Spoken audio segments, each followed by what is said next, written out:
자, 이번 영상에서는 미분을 이용해서 함수의 변화를 이해해 보도록 하겠습니다. 함수는 x가 변화할 때 y가 어떻게 변하는가, 이 변화를 보는 거죠.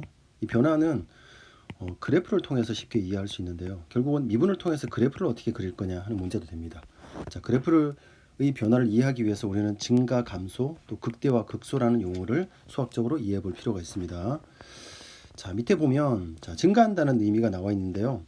간단해요. 어떤 함수에서 두 점에서 x1에서 x2로 이렇게 갈 때 커지고 있으면 커진다, 이게 증가죠.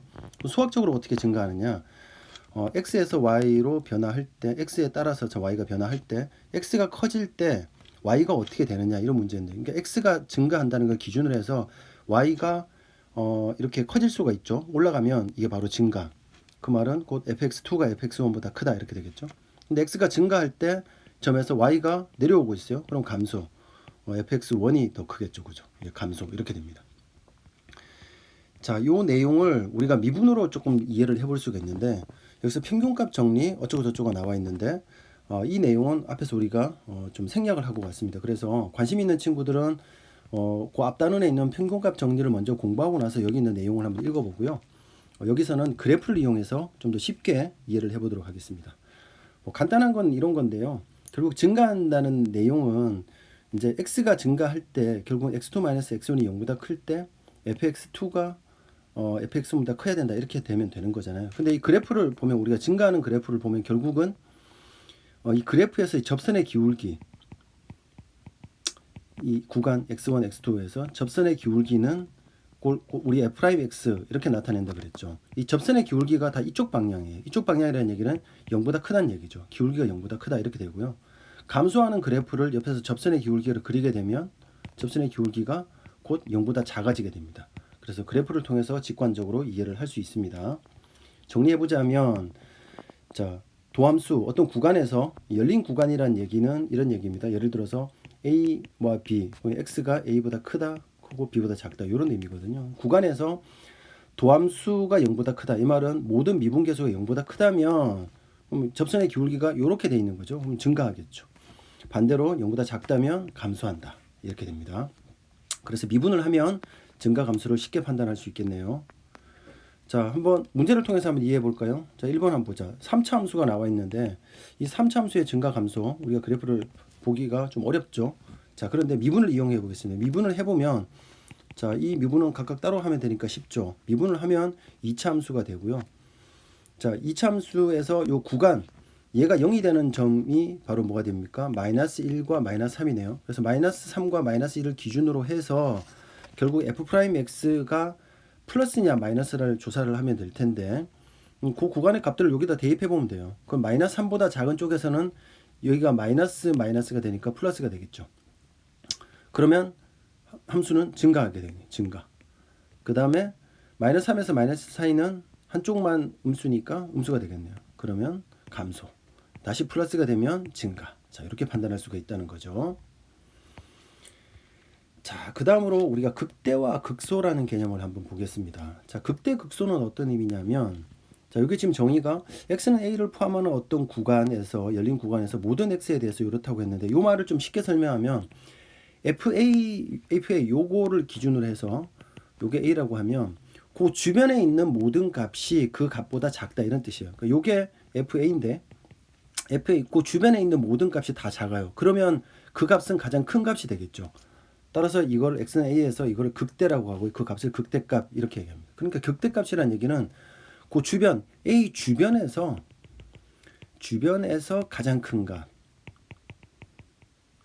그러니까 부분적 어떤 함수 전체의 그래프를 놓고 보는 게 아니라 어떤 근처에서 가장 꼭대기로 올라오는 부분, 이런 게 있을 수 있죠. 반대로 극소란 얘기는 그 주변에서 주변보다 가장 작은 거죠. 그 주변에서 가장 작은. 그러니까 얘는 극소가 되겠네요. 자, 이렇게 표현할 수 있고요. 극소값. 또 여기가 또 극대가 되겠죠. 물론 얘와 얘를 비교할 수 있지만 우리는 전체로 보지 않고 어떤 함수의 그래프의 근처 그 주변을 가지고 얘기를 합니다. 그래서 이렇게 정의를 할 수 있습니다. 그래프를 가지고 쉽게 이해해 보면 되고요.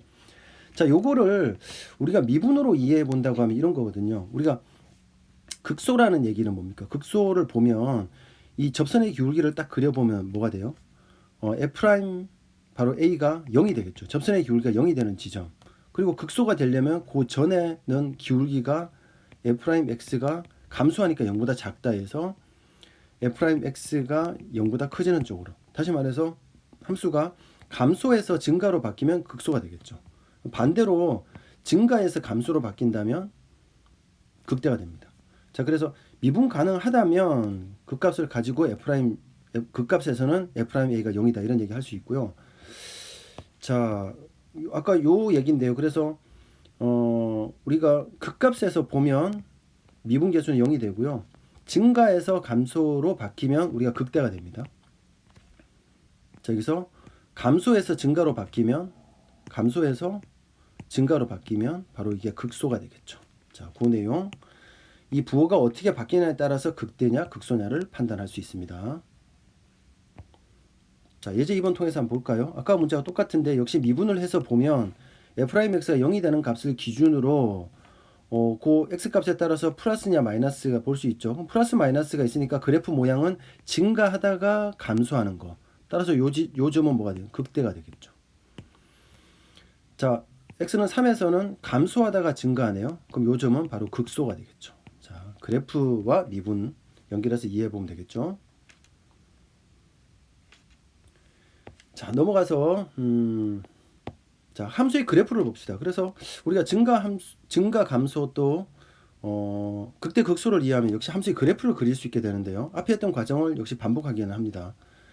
자, 우리가 함수의 그래프의 개형, 대략적인 모양을 그린다고 하면 자, 이런 절차를 거치게 되는데 첫 번째 함수의 그래프를 그리기 위해서는 함수의 정의역, 다시 말해서 x의 범위를 우리가 먼저 생각해 볼 필요가 있고요. 그 다음에는 x절편, y절편 또 한번 찾아볼 수 있습니다. 조금 더 정확하게 그리기 위해서는 x절편, y절편을 그리기 위해서는 x가 0일 때 y가 얼마니, y가 0일 때 x가 얼마니 하는 것 계산하면 되겠죠. 세 번째가 이제 여기 나온 내용입니다. f'x를 구해서요. 그것이 0이 되는 값, 다시 말해서 극값을 찾아보는 거죠. 그럼 요렇게 되거나 요렇게 되는 거 확인할 수 있겠죠. 네 번째는 이거가 플러스냐 마이너스에 따라서 증가나 감소냐 판단할 수 있습니다. 자, 이런 걸 통해서 그래프의 개형을 그려갈 수 있는데 자, 예제 1번 통해서 한번 확인해 볼 수 있겠네요. 함수 fx가 이렇게 된다면 자, 이거는 정의역은 실수 전체가 되겠네요. 특별히 제한이 없으니까. 자, 그래프를 조금 더 정확하게 그린다면 우리가 x절편, 자, y절편을 생각해 볼 수 있습니다. x절편이란 얘기는 x절편 y가 0이 되는 값이죠. 얘는 y가 0이 돼서 구하는 거니까 바로 이 지점 요 값 3개를 구하는 거거든요. 그러면 우리가 fx가 곧 0이 되는 값을 구하면 되는데 얘는 3차 방정식을 풀어야 되니까 우리가 1학년 내용 했던 친구들만 한번 해보도록 하고요. y절편은 x가 0인 값이니까 여기다 0을 대입하면 바로 마이너스 2, y는 마이너스 2, 이게 y절편 되겠네요. 여기가 됩니다. 자, 여기 나와 있는 방식대로 우리가 미분을 한 다음에 미분이 f' 도함수가 0이 되는 값으로 구하면 마이너스 2, 0이 바로 극값이 되겠죠. 자, 부호를 조사해 보면 플러스에서 마이너스로 바뀌니까 이렇게 극대가 되겠네요. 자, 마이너스에서 플러스로 바뀐다. 아래쪽 바로 극소가 되겠죠. 자, 그 관점으로 자, 함수가 플러스니까 증가하다가 여기 증가돼. 여기는 증가. 그 다음에 극대를 지나서 여기는 감소. 여기는 감소가 되겠네요. 그 다음에 극소를 지나서 다시 증가. 자, 이런 모양으로 우리가 그래프의 개형을 그려나갈 수 있습니다. 자, 조금 더 나가 본다면 당연히 최대와 최소라는 개념 설명할 수 있을 텐데 최대 최소는 어떤 조금 넓은 구간, 여기서는 이제 A에서 B까지 우리 닫힌 구간은 X가 A보다 크거나 같고 B보다 작거나 같다. 요 경계가 포함이 되는 건데요. 자, 어떤 구간에서 가장 큰 것, 가장 작은 것인데 어떻게 비교하면 될까요? 요 그래프를 보면 자, 끝점과 그 다음에 극대 극소가 있잖아요. 그래서 극대값, 극소값, 그 다음에 경계값, F의 F비면 바로 경계값이 되겠죠. 자, 이 중에서 가장 큰 게 최대값, 가장 작은 것이 최소값. 상식적으로 이해를 할 수 있습니다. 역시 그래프를 통해서 이해를 하면 좋습니다. 자, 앞에 있는 문제들 가지고 예제 3번을 한번 풀어보면 됩니다. 똑같이 그린 다음에 최대 최소니까 우리가 경계값들 비교해야 되겠죠. 그러니까 이 극값이랑 요 경계값들을 비교해서 가장 큰 거, 가장 작은 거, 최대 최소값 이렇게 구분할 수 있습니다. 자, 이런 걸 통해서 이제 우리가 결국은 미분을 통해서 우리는 함수 그래프의 개형을 이해를 하면 그 변화의 특징을 이해를 해 나갈 수 있습니다. 자, 좀 다른 관점에서 우리가 속도와 가속도라는 내용 한번 볼 텐데요. 쭉 넘어가서 소다는 6인가요? 6이죠. 네, 6을 보면 자, 속도와 가속도라는 내용 나와 있습니다. 자, 우리가 알고 있는 그 개념 그대로 이해를 하면 되는데요. 속도라는 얘기는 빠르기잖아요. 잘 알고 있는 것처럼 시간분의 거리 이렇게 되겠죠. 자, 수학적으로 좀 더 정확하게 한번 가보죠. 자, 시간 어떤 한 점이 이렇게 이동을 한다고 생각해 봅시다. 그럴 때 시간에 따라서 거리가 어떻게 변할까? 시간 t라고 하고 이번에 거리를 x라고 해보죠. 그러면 x는 ft 이런 함수가 되겠죠. 그러면 시간이 변하는 거 델타 t가 될 거고 거리가 변하는 거 델타 x 이렇게 됩니다. 그래서 델타 t분의 델타 x 이게 우리가 일반적으로 알고 있는 바로 속력이 되겠네요. 그죠? 자, 이렇게 할 수 있었고요. 이거를 이제 이 t가 넓은 범위에서 이렇게 이동하는 거 생각하면 평균 변화율이죠. 우리가 관심 있는 거는 순간 변화율이라고 얘기했죠. 그래서 이렇게 극한을 취해줍니다.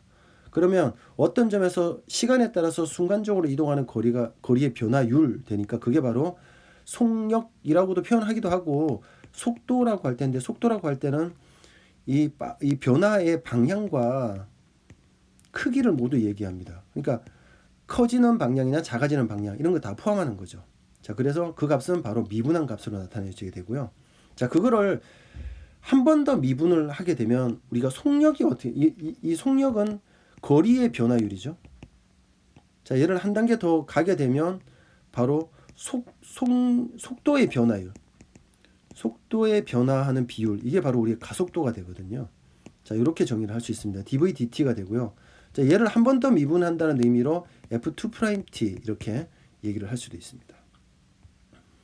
자, 이렇게 정리를 하고 있고, 자, 문제를 통해서 한번 이해를 해보죠. 자, 지면으로부터 25m 높이에서 공을 던지게 되면 이렇게 쭉 올라갔다가 멈췄다가 이렇게 쭉 내려오게 되겠죠. 그죠? 멈추는 지점은 속도가 0이 되는 지점 이렇게 되겠네요.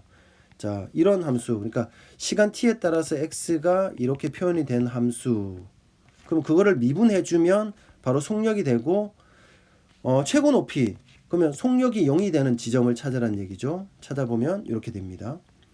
자, 얘가 바로 2초일 때, t가 2초일 때 되겠네요. 자, 그 전까지를 보면 여기는 이 속력이 던지는 순간보다 점점 v가 0보다 작다, 감소하는 게 되겠죠. 그죠? 그 다음에 다시 v가 0보다 커지는, 여기가 감소했다가 증가하는, 자, 이런 그래프를 그려지게 됩니다. 이런 그래프, 속력을 따지면. 자, 그 다음에 지면에 닿는 순간은 그냥 ft가 0이 되는 점을 찾아서 계산을 해보면 되겠네요. 자, 이것처럼 자, 속력 이제 미분의 개념을 우리가 빠르기라는 개념에도 응용해서 적용을 해볼 수가 있는데요. 자, 이게 단순하게 이동 거리뿐만 아니라 모든 변화에서의 빠르기에 다 그대로 적용할 수 있는 개념이어서 우리가 다양한 문제에 이런 속력의 개념